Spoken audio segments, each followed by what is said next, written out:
I literally forgot like where to put things. Okay. Stuff. Hello, darlings. So this is the Witches, Magic, Murder, and Mystery We're podcast. just doing things today. I'm Megan. I'm Kara. We are recording episodes now, just sort of all over the Willy-nilly. place. Yeah, since, we I'm don't. so loud right I now. was going to say, maybe I should start over because I wasn't paying attention at all to I know, what you were I doing. wasn't either. Okay. Hello. Hey. This is the Witches, Magic, Murder, and Mystery podcast. I am Kara. And I'm Megan. We are recording episodes just like Sporadic. Yes, I don't know when this one's going to come out. It's just sort of recorded. Kara's going to have a baby at some point, presumably. And so, unless she's truly pregnant forever. So, oh my God. I would die. This one, it might come out, in a couple weeks. It might come out in a couple months. I don't know. Who knows? But it's ready. It's ready. It's happening. Do we have anything that we need to talk about? I don't think so. Mm-mm. No. Okay. Good. Because I have a story. Okay, good. It's a rough one. I like how your smile just completely went, oh. Okay. So this one came from the Facebook group. Anna posted about it. It's a case I remember from when it happened in 2017. I am positive that you will also remember this one. Oh gosh. I remember when it happened, it was like initially you just heard some people were missing. And then bit by bit, small pieces of the story start trickling out. And it didn't take long to realize that something was wrong and something awful had happened. But I had no idea how awful it was going to get. And so now I'm going to tell you all about it. Amazing. If it's in her head, we got to know too. Yeah, I can't deal with this by myself. But the thing is, as you all know, I just covered a particularly rough story on the podcast in November. And this is not like Megan. No. But kind of like with the Cleveland murders, I'm really, really trying to focus on the victim here. Right. This one is just one victim, but she's pretty extraordinary. And I'm not going to go into a lot of the super gory details. What I'm going to go into, I think, is gory enough, but there's more. If you're someone who does want to know the gory details, feel free to check any of the sources in my show notes. They've got them. I don't see any reason to point them out to you. So. Right. Okay. In 2017, Kim Wall was a 30-year-old Swedish journalist. She was an independent journalist, so she didn't work for a particular newspaper. Yeah. She'd written for a lot of big-time publications like the New York Times, The Guardian, Time, Vice. She wrote about things like gender identity, pop culture, social justice. She was incredibly talented, and those talents weren't ignored. In 2013, oh no. Dang it. She reported from Sri Lanka. Okay, thank you. As a South Asian Journalist Association grantee. And she was a United Nations Foundation Press Fellow in 2014 and 2015. She'd investigated a leaking nuclear waste site in the middle of the Pacific Ocean for The Guardian in 2015. And in 2016, she was a grantee with the Pulitzer Center on Crisis Reporting and researched Cuba's tech scene. Oh, wow. Yeah, so she was out there. Look at her. Right. One of her former professors at Columbia Journalism School, where Kim had graduated with honors, said of Kim, "You want to tell stories that will make people's lives richer and better and easier and bring the truth of what's going on." And to me, that was the epitome of Kim Wall. Yeah. Friends called her tenacious with a healthy dose. I know, especially for a woman. Yes. With a healthy dose of suspicion, and said she was committed to journalism and she was good at it. Yeah, it sounds like it. A Vice.com article about Kim said that she was, quote, uniquely skilled at telling stories with sensitivity and compassion. So that's what I'm hoping to do here too, as I tell you the story of how Kim died. While it's full of the kinds of details that inevitably grab headlines and serve as enticing clickbait, I'm hoping that's not the focus here. It's frustrating that the list of Kim's accomplishments that I just went through, remember, she's only 30 years old and had already built this stellar reputation. Yeah. Yeah. An amazing list of things she's already done. Just think of the career she could have had. Oh my gosh. As a journalist, with that kind of drive. Just keep excelling. Yeah. What could she have uncovered? Yeah. What could she have brought attention to? So it's frustrating that the details of her accomplishments are nearly completely overshadowed by the details of her death. So let's try not to do that. Okay? Yeah. So in August of 2017, Kim and her boyfriend were making plans to move to Beijing. They were throwing a party on August 10th in order to say farewell to their friends and family before they moved on August 16th. But before the party, Kim had to take care of some work. So she had plans to meet with a man named Peter Madsen for a story that she was working on. 47-year-old Peter was an engineer and entrepreneur, and he had made a name for himself building submarines. He built the first private submarine in Danish history, and then followed that up with a mini submarine, the UC-3 Nautilus, which was the inspiration for the video game Silent Hunter 5, and had also been used in a few missions. Oh. So one man redefining the shipbuilding industry. That was the story. Okay. And Kim had been trying to get Peter to talk to her for a while. She had asked him earlier in the year to meet with her, but she could never get a confirmed time with him until August 10th, when he texted her and invited him to join him on board the Nautilus, that mini submarine that I mentioned. So before the party that night, Kim went out to meet Peter off the coast of Copenhagen. Right after Kim met Peter there, she sent her boyfriend a text that said, "I'm still alive, by the way, but going down now. I love you." It sounds like maybe they'd made some jokes about like, "Oh, you're going to a submarine." You know, "I'm still alive, by the way." It's just a lighthearted joke. Gosh. A minute later, she sent another text. "He brought coffee and cookies, though." And that one just got me because it's a text I would send. Yeah. Like, "He brought coffee and cookies." Yeah. Makes the meeting worth it. The meeting was expected to take 2 hours, but as the evening wore on and Kim didn't return home, her boyfriend reported her missing. When police looked it up, they saw that the Nautilus had failed to return to the harbor, and that same night, the Nautilus was reported lost at sea. And I think this is the very first thing I started to see in the news. It's like this journalist was missing, and the submarine and the inventor was missing, because he was a big deal and she was a big deal. Yeah. And it's a submarine, which is, it's all very like outside the norm. It's just enough to make the news, even if we didn't know what had happened yet. The submarine was located the next morning about 30 miles south of Copenhagen. Madsen was found too, still aboard the vessel, but rescued from the water. Shortly afterward, the Nautilus sank. So I had to read a few different articles about this to understand. It's not like it was fine and then it sank. It was already like in trouble and sinking when he was rescued from it. But where was Kim? Right. No one knew. She wasn't on board the vessel, and Peter claimed that she had left the boat sometime in the middle of the night because, you know, it's a submarine. Right. And they're just out there in the water, so Kim climbed to the top of the door and walked on water. Yeah. Don't make it weird. This is Why what happened. Question that? Actually, his story is that he had taken her back to shore and dropped her off, but this whole thing is so awful, I'm just going to make jokes wherever I can. Yeah. So then, because that whole she left the boat story didn't fly, he said, okay, she died, but her death was an accident. She hit her head on the hatch, you see, Kara. Yeah. And she died. It was an accident. I didn't mean for it to happen. It could have happened to anybody. Right. We all slip on boats. And then, you see, since she had died in an accident, Peter decided the right thing to do is to dump her body at sea. And then flee the scene. What else was he supposed to do, guys? He gave her the proper burial. On August 11th, one day after Kim boarded Peter's submarine, Peter Madsen is arrested and charged with negligent manslaughter.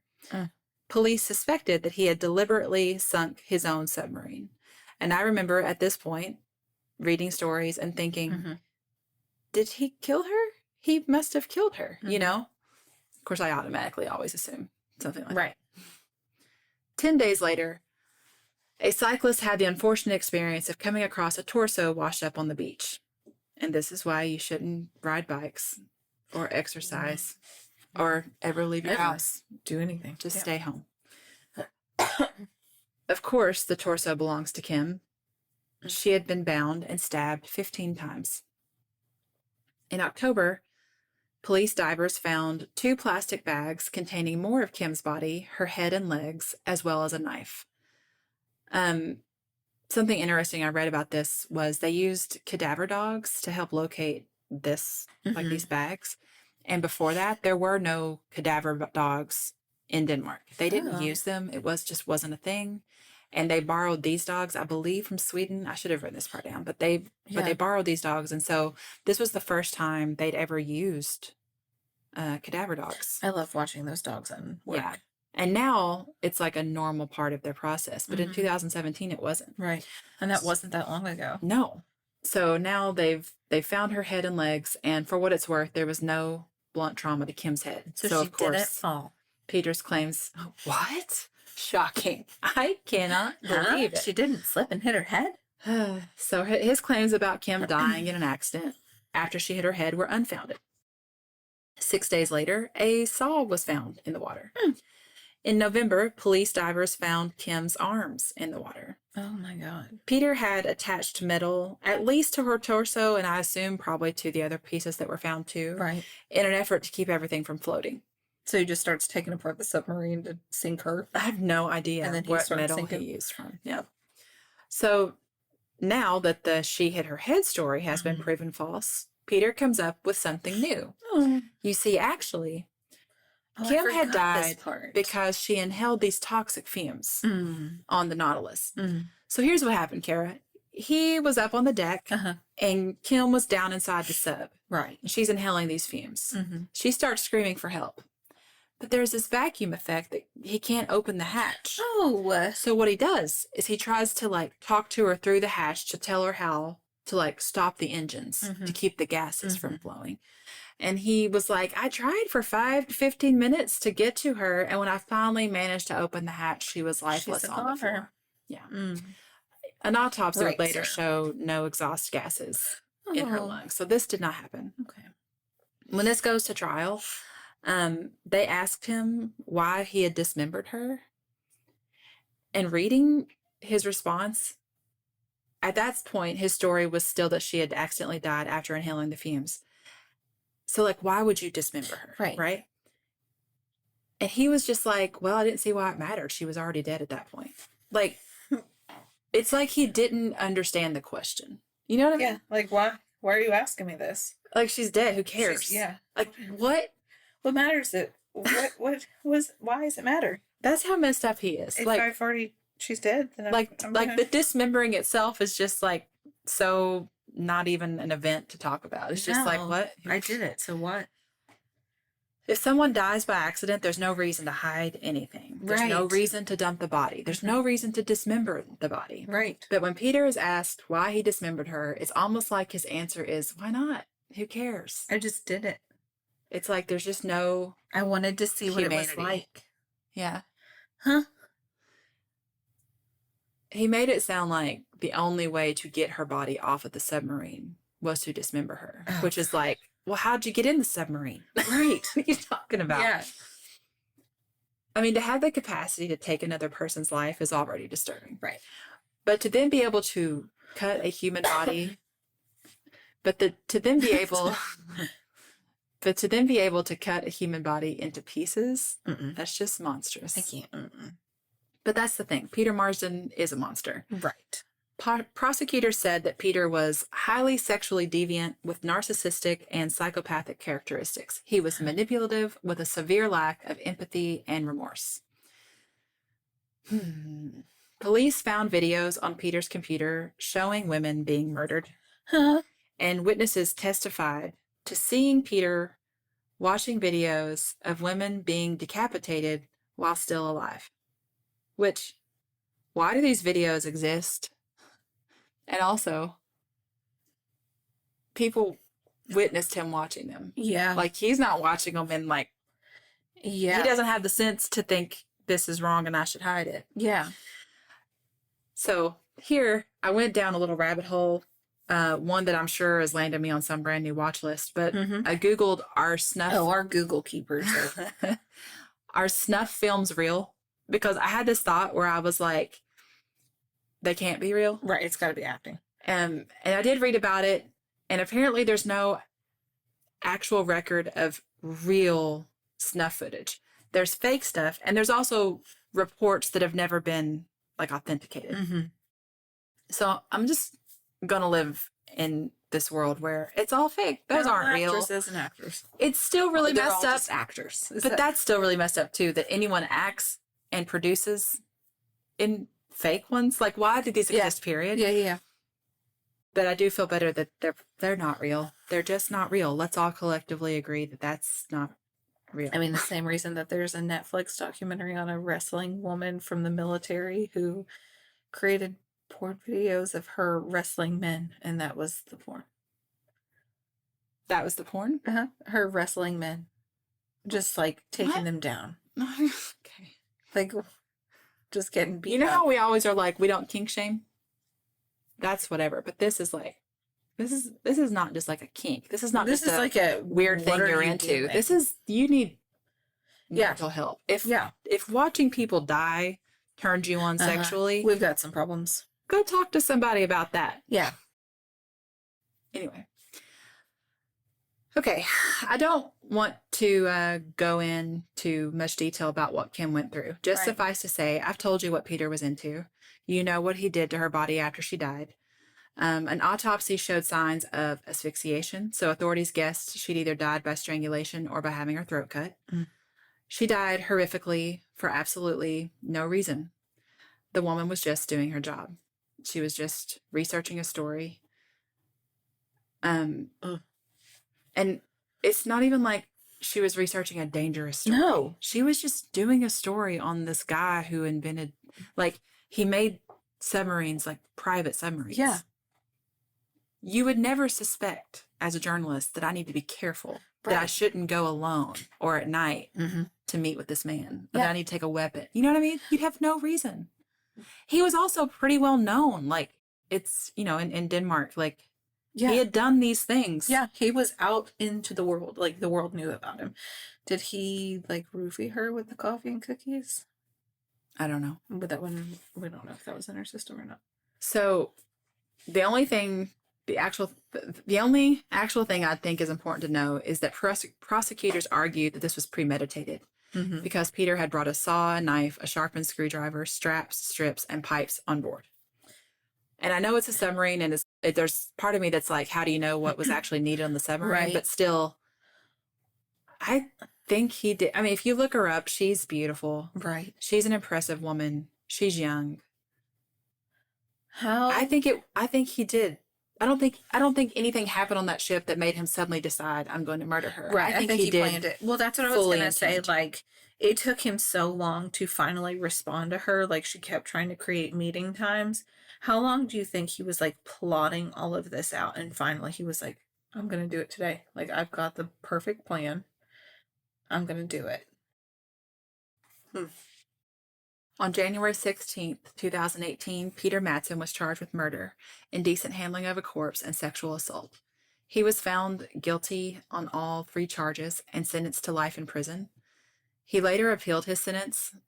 He acted like life in prison was too harsh, and I was like, what's wrong with you? Like, why do you think that? Bless your heart. Yeah, you idiot. This was denied. Throughout the whole trial, Peter denied actually murdering Kim. He's just really stuck to this story of like, no, it was the fumes, you guys. It was the fumes. The fumes got Our autopsy didn't show any evidence of that.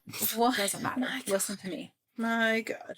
In August of 2018, Peter went to the hospital after being attacked by an inmate in prison. Oh, he was? He lived, though.